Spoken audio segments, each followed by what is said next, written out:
our players competed in the game. We certainly needed to respond, and I think the players responded the right way. Played a 60-minute game, sort of dominated the game the way we'd like to play. I think it's the way you want to play on the road. It's the way you control the crowd. And I thought our guys did a really, really good job of that. We had a good week this week. It was good preparation, good focus. I think the big thing that our players, and I told them this after the game, don't want to forget how you felt last week because you responded the right way. So let's make sure we continue to build on what we just did, and got a lot of tough games coming up. So we want to focus on improvement. But did unbelievably well on third down. Offensively, I think we're like 12 for 16 on third down. I thought the defense did a really good job in the game. 3 picks were great. Red zone defense was great. Really got to play these guys and not give up explosive plays. We gave up a couple, but for the most part, did a really good job. Affected the quarterback positively with 3 and 4 and 5 guys rushing.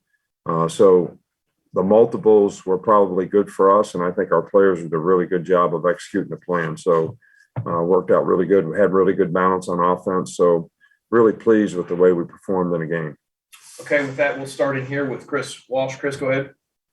What do you credit for just the change in attitude? You ever get humbled? I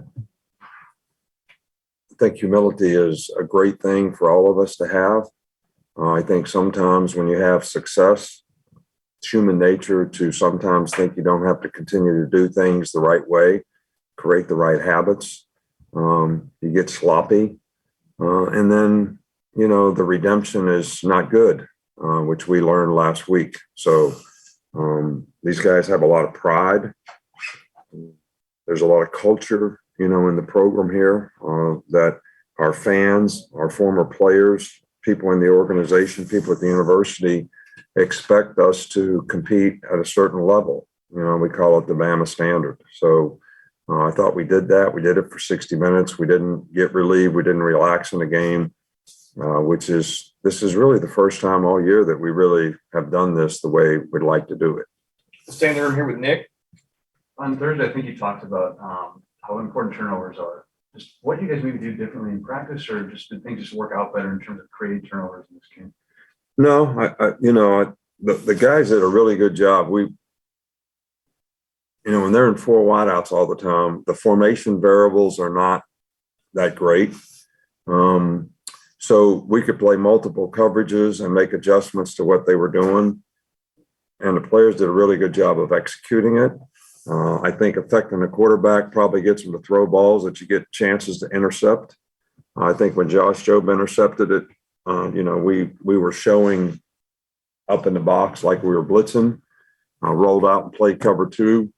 Guy threw a fade to the guy, and Josh Jobe was playing cover 2. So when you can mix things up like that and create some confusion, I think sometimes that helps. It was a new trips coverage that we played in this game, called it Thief, the one Battle intercepted and scored a touchdown on. So our players did a really good job. They knew what the patterns are going to be relative to the formations and the receiver locations, and they did a good job of playing them. We'll go to Mike. You mentioned after last year's game that the defense, you say, really tries to keep everything in front of them. How much of that did you see tonight, and what still allows some big plays that you're able to make? I'm sorry, I didn't really understand. The state defense last year, you mentioned, really kept everything in front of them, but you still were able to get some big plays tonight. How much of that same defense did you see? Well, but the big plays last year, the big plays we made against them, we threw the ball over their head.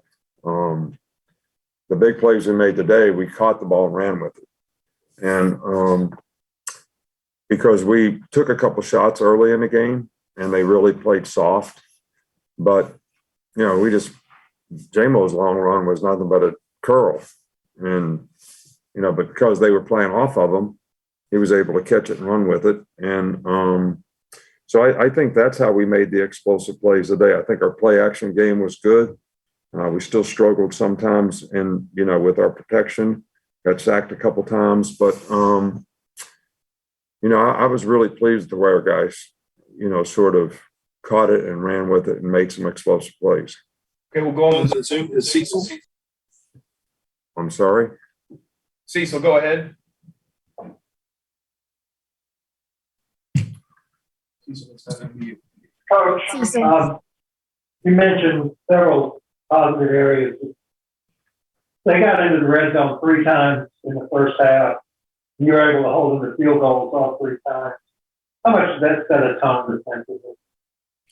Well, I think it was, I think if you don't give up big plays, you play well in the red zone and you get off the field on 3rd down, then you get hard to score on.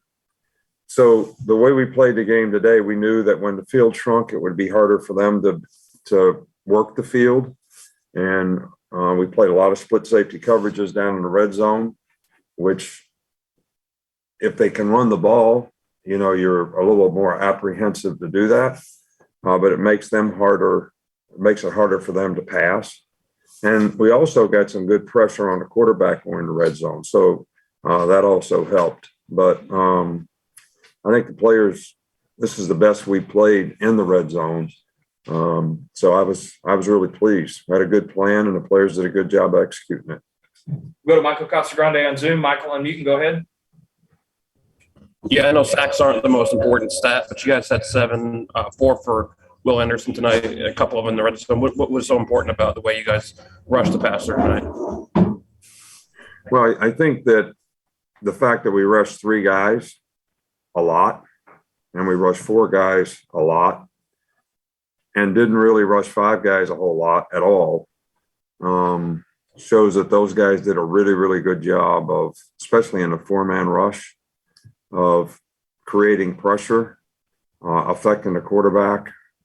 And that's the key to the game, because if you got to start trying to pressure these guys, every time we pressure with 5 guys, the ball came out so fast, run a little slant.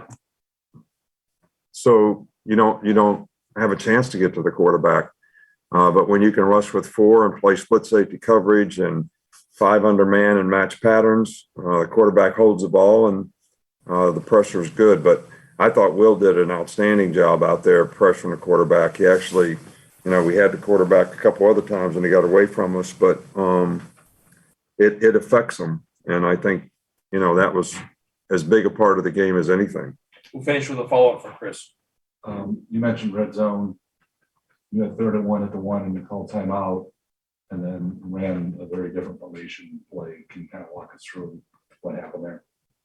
You just said, you walked yourself through it. We had a play called. We called timeout. We changed his play. Did you see something you didn't like? Or You want to know the truth? I'm not going to tell you the truth. I'm not going to throw anybody under the bus. So it's one of the things about, I said this earlier, when you go fast and you're using signs and you're going no huddle, those plays get called and those signs go up and those signals start. It's really hard to change plays unless you call timeout. And last week we didn't call timeout. This week we did. All right, Coach. Thanks for your time. All right. Amen.